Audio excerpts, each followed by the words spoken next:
Salam à tous et je suis très heureux de vous retrouver pour une nouvelle vidéo. Maintenant que nous connaissons les Lions d'Atlas qui ont été convoqués par Tariq Sekchoui, je vais vous donner mon 11 olympique pour ces JO 2024. Comme d'habitude, juste avant qu'on commence avec cette vidéo, si ce n'est pas fait, je t'invite à t'abonner, à liker et à commenter cette vidéo et un très grand merci à l'ensemble des personnes qui feront ça. Pour commencer, je tenais vraiment à dire que ce 11 représente le futur du football marocain, sans oublier qu'on a pu y ajouter certains joueurs d'expérience, étant donné qu'au total, Tariq Sekchoui pouvait convoquer 3 joueurs évoluant sous Walid Regragui. Il a convoqué Achraf Hakimi, Rahimi et également le gardien Mounir El Kajjoui. Donc je vous laisse également donner vos 11 en commentaire, mais j'ai également essayé de mettre le maximum de joueurs qui ont remporté cette Coupe d'Afrique U23 parce que ça compte aussi la cohésion et tout simplement les automatismes. Premièrement, au poste de gardien, j'ai aligné Mounir El Kajjoui. Je pense que ça paraît plus que logique. Ce sera lui le numéro 1 durant ces JO de 2024 parce qu'il a été convoqué notamment pour pallier l'absence de Ala Belarouche qui était l'habituel titulaire dans cette équipe U23 olympique. On a également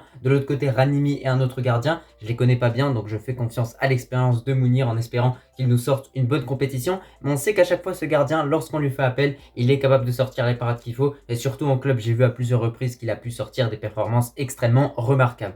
On se tourne du côté de la défense et en premier on a les latéraux, à droite à Achraf Hakimi et à gauche Akram Nakache. Alors premièrement concernant Hakimi, c'est un latéral qu'on connaît par cœur, selon moi c'est le meilleur défenseur droit au monde, ça c'est clair et net.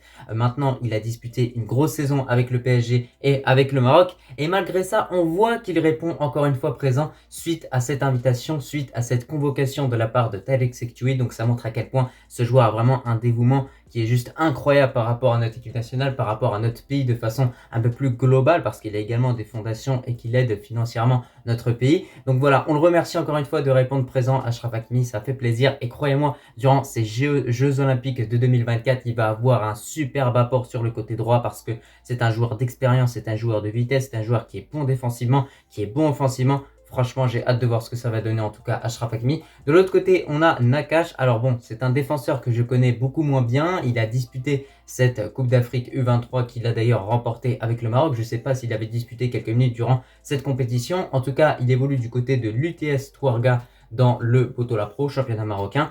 Mais au final, lorsqu'on regarde les autres latéraux, on se rend compte qu'on n'a pas vraiment le choix parce que l'autre latéral justement qui a été convoqué en plus de Achraf Hakimi et Nakache, c'est un joueur qui évolue aussi du côté de Touarga et en l'occurrence c'est un latéral droit, donc autant mettre un latéral gauche, c'est-à-dire tout simplement Nakache.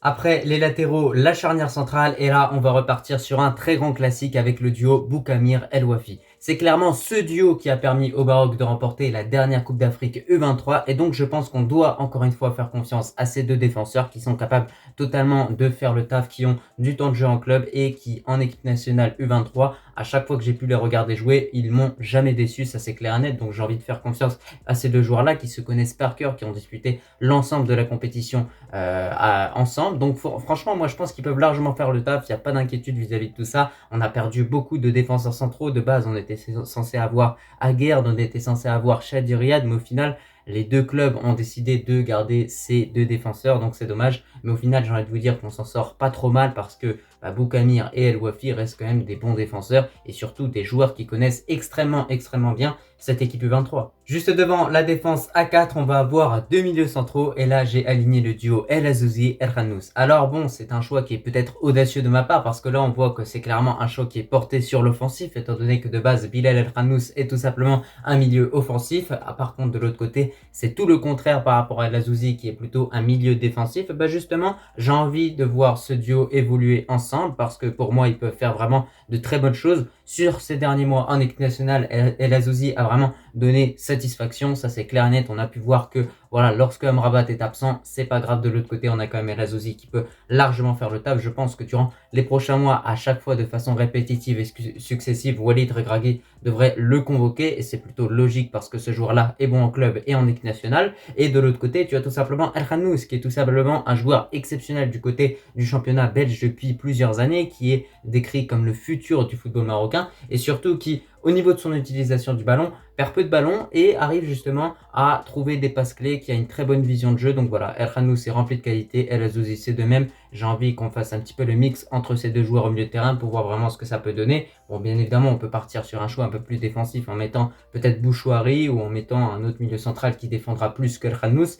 Mais pour moi, justement, ce petit mix entre le milieu défensif et le milieu offensif de base peut vraiment bien fonctionner. N'hésitez pas à me dire ce que vous en pensez et également à donner votre duo du milieu parce que là aujourd'hui dans ce 11 on est sur un 4-2-3-1. On continue avec le milieu offensif et là j'ai décidé d'aligner Ben Seguir. Alors pourquoi je l'aligne à ce poste là? Tout simplement parce que vous allez voir qu'avec la suite de ma composition c'est plutôt compréhensible que je le mette à ce poste là pour justement pas négliger le talent d'un joueur qui pourrait avoir un apport considérable dans cette équipe U23. Donc Ben Seguir en tant que milieu offensif c'est une fonction qu'il peut totalement remplir, qu'il a pu remplir à plusieurs reprises du côté de l'AS Monaco. C'est un joueur qui peut jouer sur le côté, qui peut jouer au centre, qui peut également jouer faux numéro 9, il est extrêmement polyvalent et donc j'ai envie de profiter de sa qualité de percussion au centre du jeu, sachant qu'à plusieurs reprises, il pourra dézonner à droite, dézonner à gauche, donc il pourra avoir une activité extrêmement intéressante et être réellement le centre offensif un petit peu de cette équipe-là, j'ai envie de vous dire en quelque sorte. Et surtout, ce qu'on remarque par rapport à ce joueur-là, c'est que en quelques matchs, ce qu'il a pu faire avec notre équipe nationale, c'est extrêmement remarquable. Il a déjà marqué son premier but, il a déjà délivré quelques passes décisives. Donc on remarque que sur ces derniers mois, il est le meilleur joueur de notre équipe nationale. Donc pour moi, c'est obligatoire. On doit le mettre titulaire dans cette équipe des Jeux Olympiques de 2024 parce que là encore une fois, l'AS Monaco a eu la gentillesse de libérer le joueur. Donc autant en profiter et autant justement le mettre à ce poste de milieu offensif justement pour éviter de justement négliger le talent d'un autre ailier qui pourrait également être extrêmement important dans cette équipe U23. J'ai également effectué ce choix à cause de l'absence de Saibari qui a été retenu par son club du PSV aux Pays-Bas. Dans la continuité, on a les ailiers. À droite, on va avoir Aromash et à gauche, Ezalzouli. Alors là, on remarque clairement que sur le papier, ça va constituer une des forces de cette équipe olympique parce que franchement, il y a de la vitesse, il y a de la percussion et également des joueurs qui sont capables à certains moments de se montrer efficaces, notamment Ezalzouli qui a été juste incroyable durant la dernière Coupe d'Afrique U23 avec le Maroc. Il était tout simplement le meilleur joueur du tournoi, il était vraiment partout sur le terrain et c'est pour ça que je positionne Ben Seguir justement en tant que milieu offensif pour justement également profiter du talent de Ezalzouli. C'est pour ça que j'ai pas envie de faire un choix entre les deux parce que justement on sait que Ezalzouli Abdé n'a pas réellement le même rôle avec les U23 plutôt qu'avec notre équipe nationale A. Voilà, on sait qu'en équipe nationale A c'est plutôt compliqué, mais avec l'U23 il arrive à avoir des repères et c'est pas du tout le même joueur. Donc autant profiter du talent de Ezalzouli mais également du talent de Ben Seguir. Je pense que les deux ensemble justement peuvent extrêmement bien jouer ensemble et trouver quelques automatismes. De l'autre côté, parlons de Aromash qui a juste été incroyable contre le Congo, c'est un joueur vif et rapide qui est très bon en dribble et qui est capable d'éliminer n'importe quel joueur. Donc voilà, Aromash, ça va être également le joueur à suivre durant cette compétition. Ça c'est clair et net. Moi j'ai hâte de le voir avec cette équipe olympique. Je pense que avec Ezalzouli, il peut vraiment faire du lourd, très très lourd, du très très lourd. Ça c'est clair et net sur leur côté. On sait que Aromash, il a également cette faculté à se mettre sur son pied gauche et à enrouler. Je pense que c'est quelque chose qu'il doit tenter davantage parce qu'on le voit souvent se rapprocher beaucoup de la surface de réparation sans tenter sa chance. Donc ce serait bien qu'il tire de loin parce qu'à plusieurs reprises, il a prouvé justement qu'il a une très belle frappe, donc autant l'utiliser. Après, bien évidemment, dans ce 11, on aurait pu passer à un trio du milieu, mais cela voudrait dire qu'on inclut Targaline ou bien Richardson, mais que de l'autre côté, justement, on enlève Ezalzouli. Donc là, ce serait dommage, justement, de se passer d'un joueur comme Ezalzouli qui peut avoir un apport considérable dans cette équipe-là. Pour terminer cette composition, on a le seul, le grand et l'unique Soufiane Rahimi. Alors clairement, j'ai été surpris lorsque j'ai vu que Tariq Sekchoui l'a convoqué parce qu'on voyait qu'au niveau des rumeurs, il n'y avait pas forcément le nom de Rahimi qui sortait au niveau des trois joueurs que Tariq Sekchoui allait convoquer par rapport à notre équipe A. Donc là, j'ai été agréablement surpris, j'ai été même extrêmement satisfait parce que c'est un joueur que j'apprécie mais que je trouve également extrêmement complet par rapport à tous les autres buteurs. Je pense qu'il est meilleur par rapport